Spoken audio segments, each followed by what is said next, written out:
Hello po sa inyong lahat mga ka-crypto. Ako po si Pinoy Crypto Trader at sa video na ito ay atin pong pag-uusapan ang tungkol dito kay Dogecoin at ang inilabas na pahayag ng CEO ng Ripple. Kung saan ang sabi rito ay Dogecoin under fire as Ripple CEO question its value to cryptocurrency. Ayan. Ang CEO po ng Ripple ay walang iba kundi si Ginoong Brad Garlinghouse. At siya po ay naglabas ng pahayag kung saan ay sinasabi po niya na itong si Dogecoin ay parang hindi siya magkakaroon ng value or parang wala itong halaga dito sa industriya ng cryptocurrency. Kaya yan, atin pong aalamin, atin pong pag-usapan kung bakit niya nasabi ito sa video na ito. Pero bago po tayo magpatuloy ay nais ko lamang po munang bigyang linaw ang aking disclaimer kung saan ang nilalaman po ng video na ito ay hindi po ito isang financial advice.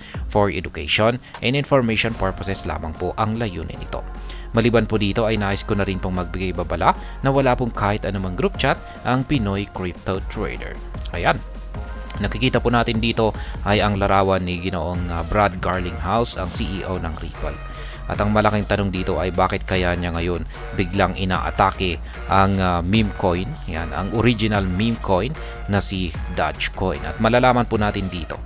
Ripple CEO Brad Garlinghouse again takes a critical stance towards Dogecoin, asserting that he does not believe Doge has been beneficial for the crypto industry. Yan.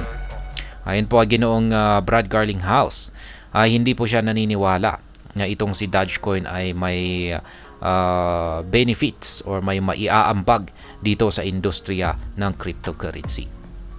Not sure Dogecoin is a good thing for crypto.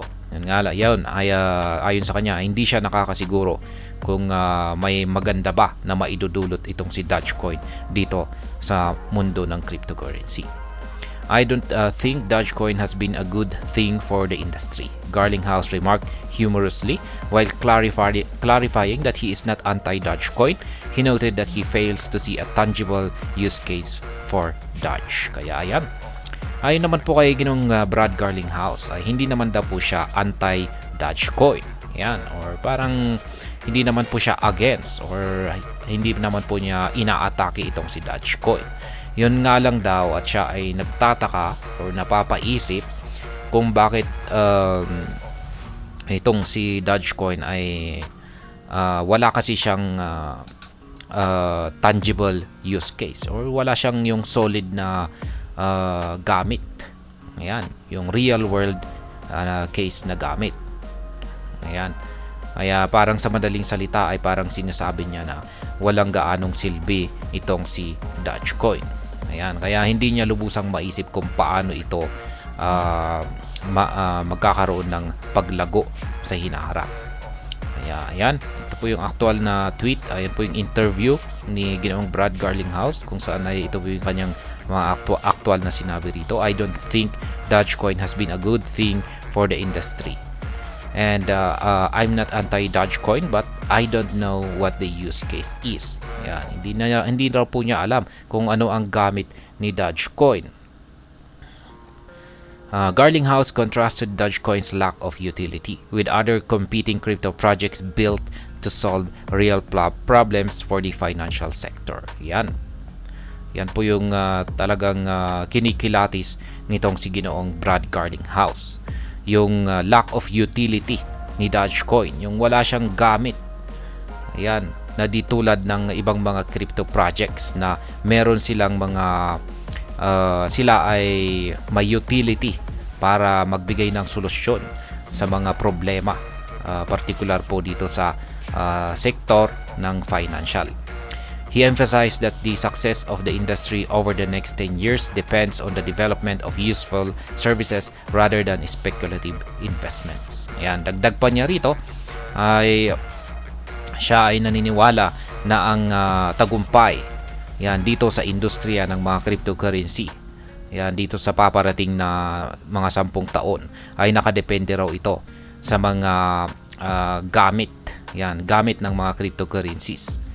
Ayan, kung kaysa sa pagiging isang speculative investment lamang. For me, that 10-year prediction has to be about utility and not speculation. It should be about solving real problems. Yan po ang sabi ni Ginoong Garlinghouse, Brad Garlinghouse.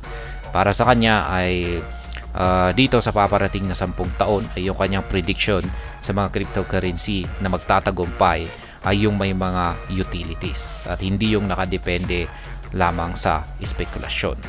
Kaya ayan, yung syempre yung utilities na makakapagbigay po ng solusyon sa mga problema natin. Ayan. Yan, Dogecoin founder disagrees. Ayan. Syempre, yung founder ng Dogecoin ay hindi po makakapayag or hindi po sang-ayon dito. Ayan, at naglabas na rin po siya ng kanyang response or kasagutan dito. Dogecoin co-founder Billy Marcus claimed that critics of the projects often fail to consider Doge alongside Bitcoin. He confidently asserted that Bitcoin and Doge are identical, with the only real difference being their respective ticker symbols.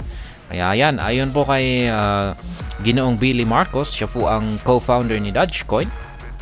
Ay ayon po sa kanya, ay itong si Dogecoin ay kapareho lamang po yan ni Bitcoin.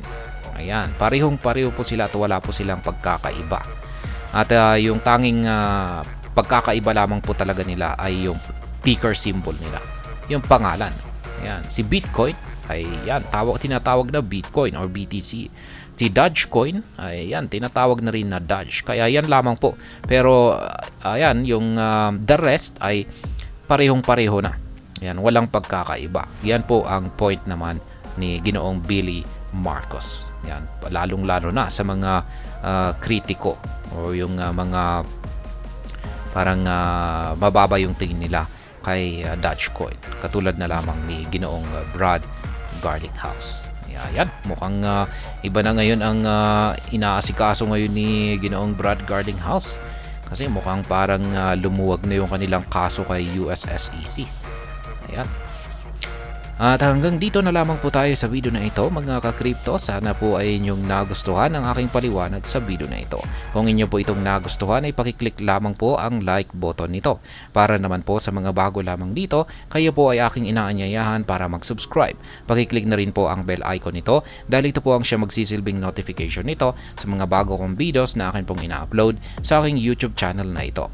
Marami pong salamat sa panonood. Ingat po tayo lagi at God bless po sa ating lahat.